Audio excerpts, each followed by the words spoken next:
You've spent years searching, meditating, reading every book you could find on consciousness, spirituality, the nature of the mind. You went to the retreats. You kept the journals. You did the inner work that most people never even consider doing, the kind that happens at midnight, alone, in the uncomfortable silence between who you are and who you sense you could be. And then one day, something shifts. It arrives differently for different people. For some it's sudden, a moment of pure, startling clarity where the noise in your head simply stops. For others it builds slowly, like a fog lifting over weeks or months, until one morning you wake up and the world looks fundamentally different than it did before. You feel connected to something larger than yourself. Something you don't have adequate words for. You expect this to be the beginning. You expect fire, passion, unstoppable momentum. You think, this is it. This is where my real life finally starts. Instead, something happens that nobody prepared you for. The fire goes out. The goals you were building towards suddenly look like artifacts from someone else's life. The career, the milestones, the things you were sprinting toward last month, they feel hollow in a way you can't quite explain to anyone. You lie awake wondering why you can't make yourself care about things that mattered to you intensely just weeks ago. Why the ambitions that used to generate energy now feel like chores you've been assigned by a version of yourself you no longer recognize. And the strangest part, the part that genuinely frightens people, is that you're not sad. You're not depressed in the way you understand depression. You're not grieving anything specific. You're just empty. If that's where you are right now, I need you to hear this clearly before we go any further. You are not broken. You are not failing. You are not losing your mind. What you're experiencing is something that Carl Jung, one of the most important psychological minds of the 20th century, spent decades studying, documenting, and eventually mapping with extraordinary precision. He had a name for it. He had a framework for understanding why it happens. And most crucially, he developed a path through it. That's what we're going to walk today. The pattern Jung kept seeing. In the early part of his career, Jung worked extensively with people who were, by every external measure, doing everything right. Ambitious, driven, goal-oriented, successful in the ways that their culture valued success. But he kept encountering the same disturbing pattern. People would work their entire lives towards something meaningful, a career, a legacy, a vision of themselves that felt worth striving toward, reach it, and find nothing there. Not temporary dissatisfaction. Not the need for a break or a new challenge. Something deeper and more disorienting than either of those, a genuine hollowness, as though something essential had been quietly removed from them without their knowledge or consent. He called it a midlife crisis, but he was careful to distinguish his meaning from what that phrase usually suggests. He wasn't talking about sports cars and impulsive decisions. He was talking about a fundamental collision, the collision between the life a person builds for the outside world and the life their deeper self is actually calling them toward. And what he noticed in people who had gone through genuine spiritual awakening was even more striking. The very practice they'd used to pursue peace and clarity was often, paradoxically, the thing that dismantled their drive entirely. He called this the awakening paradox. The moment when the clarity you sought becomes the confusion you didn't expect. When the breakthrough becomes the breakdown. Understanding why this happens requires understanding something Jung observed about the architecture of a human life. The mask and what's underneath it. Most of us spend the first decades of our lives constructing what Jung called the persona, a Latin word for mask. The persona is the carefully assembled version of ourselves that we present to the world in exchange for something we need: approval, safety, belonging, status, love. It's the professional identity, the social role, the collection of traits and ambitions we've learned to lead with because they generate the responses we require from other people. The persona isn't evil. It isn't even fake, exactly. It's necessary, a functional adaptation to the demands of living in a social world. We genuinely need it. The problem emerges when we stop being able to distinguish the mask from the face underneath it. For years, for many people, for decades, the persona is the operating system running your life. It tells you what to want. It defines what success looks like. It generates the ambitions you pursue and the fears that drive you when the ambitions aren't enough. It tells you that you need to earn a certain amount, reach a certain title, achieve a certain kind of recognition, before you're allowed to feel like you've made it. And then awakening happens. In a single disorienting flash of clarity, you see through it. You see that the career goals were rooted not in genuine passion but in fear of being seen as insufficient, fear of not living up to what was expected of you, fear of discovering that without the achievement there was nothing underneath worth caring about. You see that the ambitions you've been pursuing weren't really yours. They were the personas. They were the masks. They were the accumulated expectations of parents, culture, early experiences of praise and shame, all of it crystallized into a drive that felt like yours because you've never known anything else. And once you see it, you cannot unsee it. The ambition doesn't just weaken. It collapses. Not because the work was wrong or the goals were worthless, but because the fuel that was powering them was never real motivation. It was anxiety wearing the costume of purpose. The Nigredo. Jung turned to medieval alchemy to find language adequate to describe what happens next. The alchemists spoke of the Nigredo, the blackening, as the first and most essential stage of transformation. Before the raw material could be refined into something new, it had to be broken down completely. Reduced to its most fundamental elements. The old form destroyed so that something truer could eventually take its place. Jung used this as a precise metaphor for psychological transformation. Before something authentic can be born in you, the inauthentic has to die first. And that death is exactly as uncomfortable as it sounds. It feels like purposelessness. It feels like loss. It feels like lying in the rubble of a life that used to make sense, holding goals that no longer mean anything, waiting for something to want that genuinely belongs to you. Most spiritual traditions tell you that awakening leads to bliss. And they're not wrong, eventually. But they tend to omit the part where you have to walk through a valley of complete purposelessness to get there. When people aren't warned about this, they panic. They think they've made a mistake. They try to return to the old ambitions and find the hunger simply isn't there anymore. They try to manufacture new goals and find nothing sticks. They wonder if something is medically wrong with them. Jung saw this happen again and again. And his response was consistent. Do not run from the emptiness. You are not stuck. You are in the chrysalis. The fuel that was never real. Let me describe a pattern Jung documented so frequently that it became a kind of template. Imagine someone who spent 15 years building a career they believed in. They worked the late nights. They pushed through the doubt. They made sacrifices that cost them things they didn't realize they were losing until later. They produced results. By every external measure, they succeeded. And then, on a meditation retreat, or in the aftermath of an illness, or on an otherwise unremarkable Tuesday morning when the truth suddenly became impossible to avoid, they see what was actually driving them. Not passion.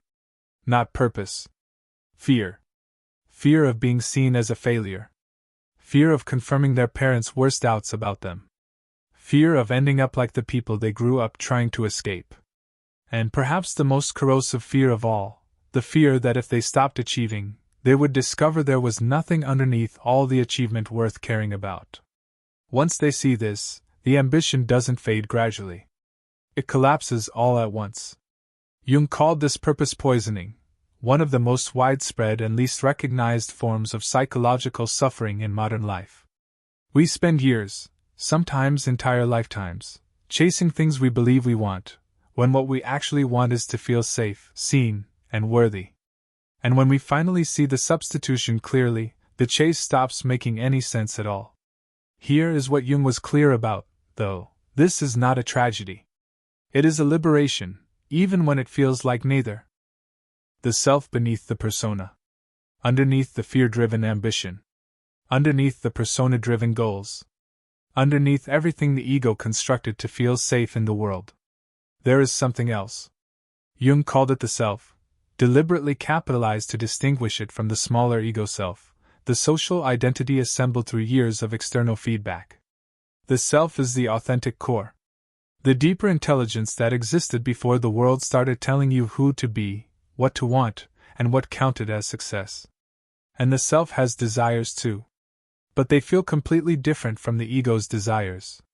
They don't push or pressure. They don't carry the anxious, grinding, half-desperate energy of ego motivation. They feel more like a pull, a gentle current you can choose to step into or ignore.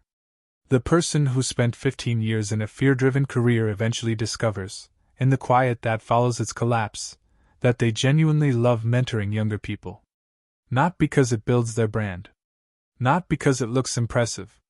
Simply because something in them comes alive when they watch someone else grow. That's a soul-driven desire. It doesn't need justification. It doesn't need external validation to feel real. It simply is. The difficulty is this: you cannot access those soul-driven desires while the ego's louder voice is still drowning them out. The noise obscures the signal. And this is exactly why awakening has to dismantle your old motivation before the new kind can emerge. It isn't punishment. It's clearing. Conscious waiting. The gap between losing the old motivation and finding the new kind is what Jung called the void. He documented cases where it lasted months. Others where it stretched into years. The duration, he believed, depends largely on how consciously a person navigates it. Most people do one of two things in the void. They force themselves back into old patterns, grinding through goals they no longer believe in, trying to will themselves back to a drive that the awakening has permanently dissolved. Or they collapse into paralysis and abandon the entire idea of purpose. Jung said both responses are understandable. And both of them miss the point. He proposed a third way: conscious waiting. This is not passivity. It is not simply enduring the emptiness until something happens. Conscious waiting is an active practice. It means learning to sit in discomfort without immediately filling it. It means asking certain questions with genuine curiosity, and then being quiet enough to actually hear the answers. It means treating the emptiness not as a problem to be solved, but as a space that is already pregnant with something new. Jung developed 3 specific practices for navigating this phase. He used them with patience consistently throughout his career, and the results were reliable enough that he considered them essential to the process. The first practice: sacred grieving. Before you can move toward what's authentic, you have to genuinely honor what you're leaving behind. Your old ambitions, even the fear-driven ones, gave you something real. They provided structure, identity, a story about who you were and where you were going. They told you what to do when you woke up in the morning. Losing that is a genuine loss, and treating it as such matters. Jung had patients write letters to their old desires. Not dismissive letters. Not angry ones. Letters that acknowledged what those ambitions had provided, what they had protected the person from, and why they no longer fit who the person was becoming. He found that this practice, which sounds almost ceremonial, consistently accelerated the psychological release. The principle is this: when you honor something consciously, you don't need to hold on to it unconsciously. Unacknowledged loss becomes invisible weight. Named loss can be set down.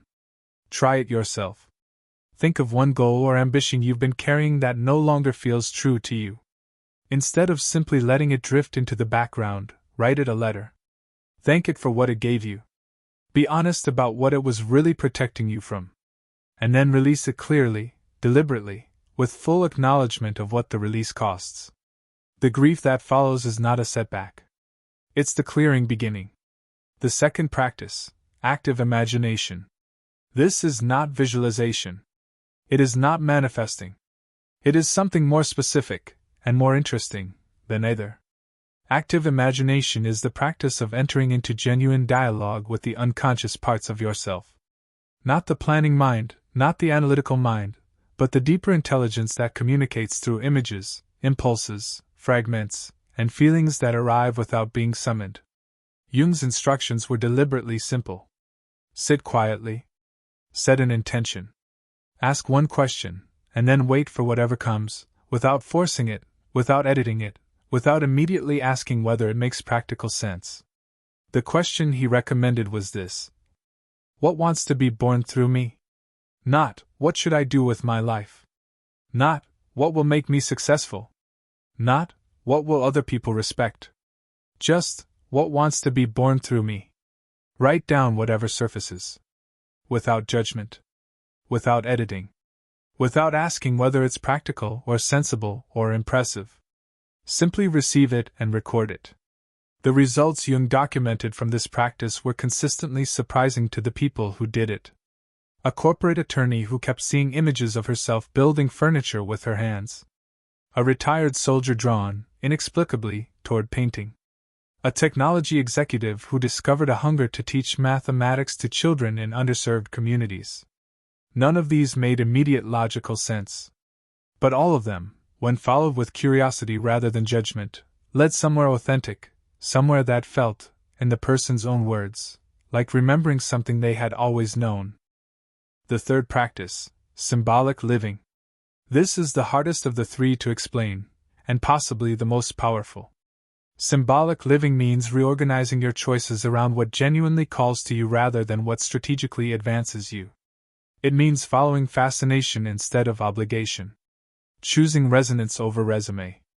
Paying attention to what makes you feel more alive, and treating that sensation as meaningful data about who you actually are. Jung was not suggesting irresponsibility. He wasn't telling people to abandon their lives for a fantasy. He was suggesting something smaller and more radical, that you begin orienting your choices, even small, daily choices, by a different compass. One that points toward authentic expression rather than external validation. What he found was consistent. People who began practicing symbolic living, even in modest ways, began to feel the first stirrings of a new kind of motivation emerging. Not the hot, urgent, pressure-driven energy of ego motivation. Something steadier.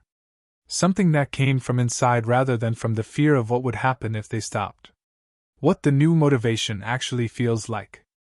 I want to describe this carefully, because it's so different from what most of us have been conditioned to recognize as motivation that many people miss it entirely when it arrives. Ego motivation has a specific texture you'll recognize immediately once it's named. It's urgent. It's pressured. There's a constant hum underneath it, a sense that you need to get somewhere, prove something, achieve something before time runs out. It lives in your head as relentless planning and calculation. It lives in your body as tension, particularly in the chest and shoulders. And it's deeply conditional. It requires continuous external reinforcement to keep functioning. When nobody is watching, when the numbers aren't moving, when the validation isn't arriving, ego motivation flickers. Soul motivation feels almost like its opposite. It's calm. Patient. There's no urgency in it, no sense that you're running out of time. It feels more like a magnetic pull than a push. You feel it in your body as warmth rather than tension. You feel it in your chest as an expansive openness rather than a tight knot of anxiety. And it doesn't need external validation to sustain itself. You're energized by the activity itself, not by what anyone else thinks of the activity. Jung documented patients who found this quality of motivation, describing it in remarkably similar terms. I don't feel like I'm working. I feel like I'm remembering something I always knew. When I'm doing this, I'm not trying to accomplish anything. I'm just expressing what I am. That quality, expression rather than achievement, is one of the most reliable signals that you've found something soul-driven rather than ego-driven. Another signal is what happens to your energy. Ego motivation depletes you, even when it's working. It's always in service of managing anxiety, and anxiety is exhausting. Soul motivation, by contrast, generates energy. You come away from the work feeling more alive than when you began. That's not how most people experience effort. But it becomes the norm for people who find their way through the void. Jung also noted that soul motivation doesn't run on a steady schedule. It comes in waves and cycles. There are periods of intense engagement and periods of quiet gestation. Trying to force it to operate on a conventional daily schedule is like telling the ocean when to have waves. The rhythm belongs to the process, not to you. This is why so many people who come through the post-awakening emptiness describe their lives afterward as feeling less like something they're doing and more like something that's happening through them. They still show up. They still work, plan, choose. But there's a quality of rightness to it, a fundamental alignment between who they are and how they're living, that was never present when fear was doing the driving. Where you are right now. The emptiness you might be sitting in is not the absence of meaning. It is the beginning of it. The real version. The version that won't collapse under pressure because it was never built on anything fragile. Jung spent his entire career studying the human psyche at its most complex, most troubled, most bewildered by its own depths. And the conclusion he returned to, again and again, was this: the people who suffered most were not the ones who had the darkest experiences. They were the ones who refused to let those experiences teach them anything. The people who came through, who let the old self dissolve without panicking, who practiced conscious waiting long enough to hear the quieter voice underneath all the noise, consistently reported something remarkable on the other side. Not just peace. Purpose. Not just clarity. An unshakable alignment between who they were and how they were living. That is available to you. Not in spite of the emptiness you're experiencing. Because of it. Here is your starting point, drawn directly from Jung's framework. For the next 30 days, spend 10 minutes each morning with one question. Write it at the top of a blank page and then write whatever comes in response, without editing, without judgment, without asking whether it makes sense or sounds impressive. The question: what wants to be born through me? Don't try to answer it. Let it answer itself. Pay attention, over the 30 days, to what keeps surfacing. What images recur. What impulses keep appearing despite your attempts to be practical about them. Jung believed that the authentic life is not something you figure out through analysis or strategy. It is something you listen your way into. And that listening begins exactly where you are right now. In the void. In the quiet. In the space where the old self has finally let go, and the new one is still gathering itself in the dark, becoming something you don't yet have words for. Trust the chrysalis. Something is happening inside it. Something that could not have happened any other way.